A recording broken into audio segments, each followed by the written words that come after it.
Hello കൂട്ടുകാരെ, ഇന്നൊരു മുരിങ്ങക്കോലിൻ്റെ recipe ആയിട്ടാട്ടോ വന്നേക്കണം. ഈ മുരിങ്ങക്കോല് അങ്ങനെ വെറുതെ പറയണ മുരിങ്ങക്കോലല്ല കേട്ടോ, ഇത് കഷ്ടപ്പെട്ട് പറിച്ചെടുത്ത മുരിങ്ങക്കോലാണ് കേട്ടോ. ഈ മുരിങ്ങക്കോല് പറിക്കാനായിട്ട് ഞങ്ങൾ കുറേ എഫേർട്ട് എടുത്തതാണ്.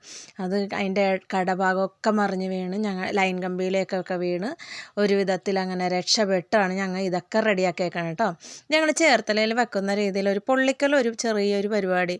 മുരിങ്ങക്കോല് എങ്ങനെ വെച്ചാലും ഇഷ്ടമാണ്, എങ്കിലും ഇത് ഭയങ്കര ഇഷ്ടമാണ് കേട്ടോ. അപ്പോൾ സിയക്കുന്തിയൊക്കെ ആണെങ്കിലും ഭയങ്കര ഇഷ്ടമാണ്. അപ്പോൾ ഈ വെള്ളം ഒഴിക്കുന്ന ആരാണെന്ന് അറിയാമോ? ദേ ഇവിടെ ഇരിക്കുന്ന ഒരാളാണ് കേട്ടോ ഈ വെള്ളം ഒഴിക്കുന്ന ആൾ.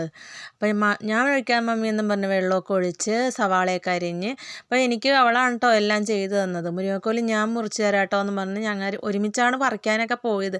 അപ്പോൾ ഞാനും ജാനു ഷീജ ചേച്ചി അവരൊക്കെ കൂടിയാണ് പറിച്ചത് കേട്ടോ. പറിച്ചപ്പോഴേക്കും ഞാൻ ലൈൻ കമ്പിയിലേക്കൊക്കെ വീണു. പിന്നെ അതെല്ലാം റെഡിയാക്കിയൊക്കെ ശരിയാക്കി ഒക്കെ കുഴപ്പമൊന്നും ഉണ്ടായിരുന്നില്ല.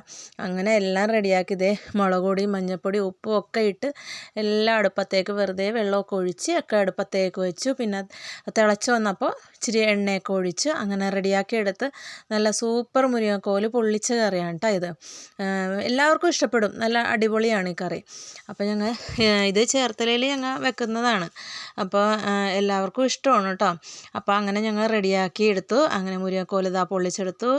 അങ്ങനെ okay, bye bye, see you, Tata.